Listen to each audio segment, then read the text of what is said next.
Hey guys, welcome to Bookish Islander. My name is Juan. I hope you're all doing very well. Welcome to my first ever book haul. There is a main reason why I haven't done a book haul before. My channel has been up and running for now about 10 months and I haven't done a book haul. And why? Well, why indeed? I know that book hauls are one of the most popular categories of videos on BookTube, and I do love them as a viewer. I do love them.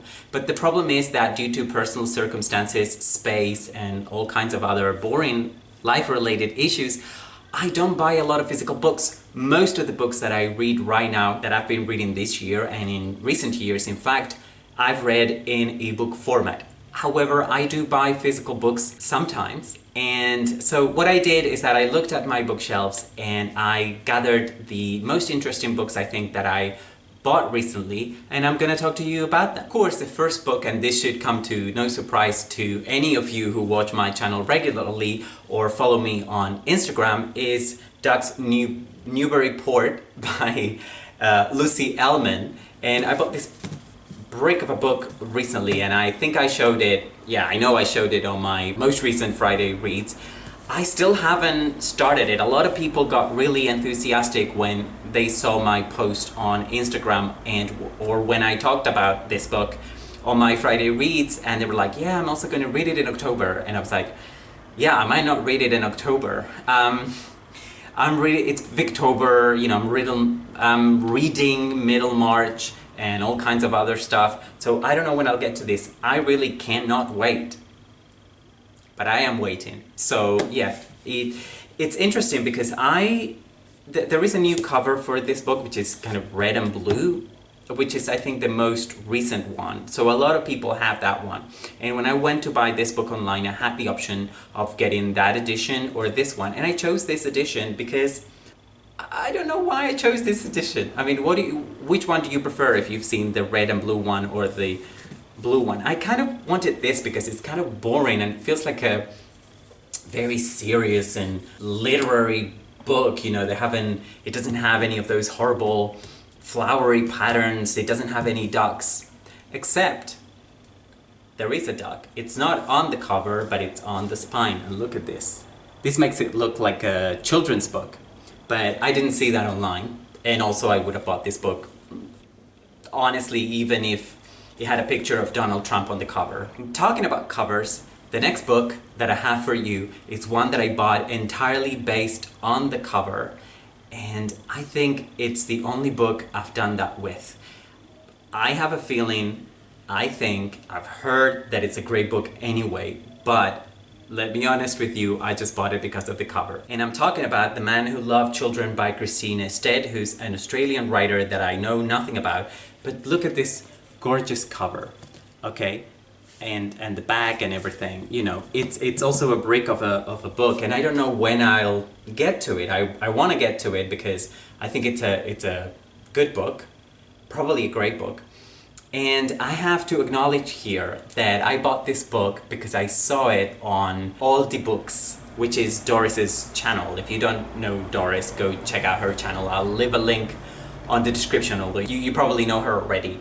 And I think a few months ago she went to see Adam from Memento Mori, and he gifted her this book, this very same edition. And I thought, wow, that looks so beautiful. So straight away, I went online and bought it. So Doris, you're an influencer because you influenced me into buying this book, which it's not on my TBR. I had no plans on reading it. You know, if you guys watch my channel regularly, I've talked about this before. I make lists of books like TBRs that I want to read, which I hardly ever talk about. Well, I do mention them, but I don't go into detail here on my channel about the contents of such TBRs, and I'm constantly adding to them, but I'm also constantly choosing books from them. Okay, this book, this author is not still to this day on any of those TBRs, and yet I bought this book because the cover is so pretty. But if you think I'm a frivolous reader, well, yeah, maybe you're right. But I don't make all my decisions based on frivolous things like that. And in fact, like I said, I think this is the first book that I bought just based on the cover.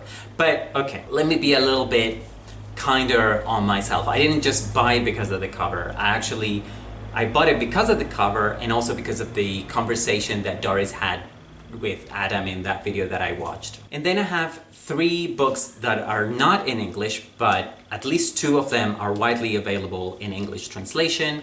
And also, you know, these editions look so pretty that I still wanted to show them to you because I think you'll appreciate. The first one is L'amor y la primavera by Mercè Rodoreda, who's a Catalan writer. And this is one of her most famous novels. It's not the most famous novel. And I'm mentioning this novel here because I know it's widely available in English.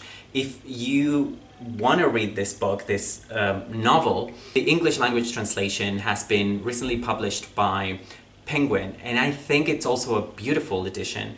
And the title is just a little translation, is Death and Spring, which I think is also such a great title. So that's another reason. I don't know much about this book. I haven't started reading it yet, but it's one that I want to start reading as soon as possible. And the next book is in Spanish. It's by Jorge Luis Borges, and it's El Aleph. So the Aleph, if you're looking for an English translation. But I just loved this Spanish edition. I haven't read this version yet. I've read this book. I read it quite a while back. Jorge Luis Borges is one of my absolute favorite writers, and this book is amazing. And I can't wait to read this edition just because it looks gorgeous. And the time when I originally read this book, I had such a horrible tiny edition. I mean, I didn't even keep it. It was cheap and nasty, and it was small and small print. And this one looks just so much better, so much nicer. I just love it. Can't wait to start reading this. And then I have a book in Portuguese, which I'm not sure if it's available in English, so I'm sorry about that. But I love this edition. It's Espaços em Volta by Heriberto Helder, and it just looks amazing. And it's a hardback. It's kind of like smaller than most hardbacks I know. It's by Porto Editora, and I bought this in Portugal. I haven't read it yet. It's one of those Portuguese classics that, you know, regularly comes on list of the best books or modern classics or that kind of thing. I don't know much about it, and I didn't buy it because of the cover, by the way. I bought it because I wanted to buy some Portuguese classics, but mostly contemporary classics. And yeah, I searched online and this title came up a couple of times, so I decided to buy it. And then I was very pleasantly surprised when this lovely edition arrived. So that was my first rather awkward book haul. If you liked it, if you want me to do more book hauls, if you want to talk to me about any of the videos that I've showed you on this video, or if you want to tell me about the books that you're reading or that you've bought recently, please let me know in the comment section down below. I hope you're well. I hope to see you again very soon. Bye bye.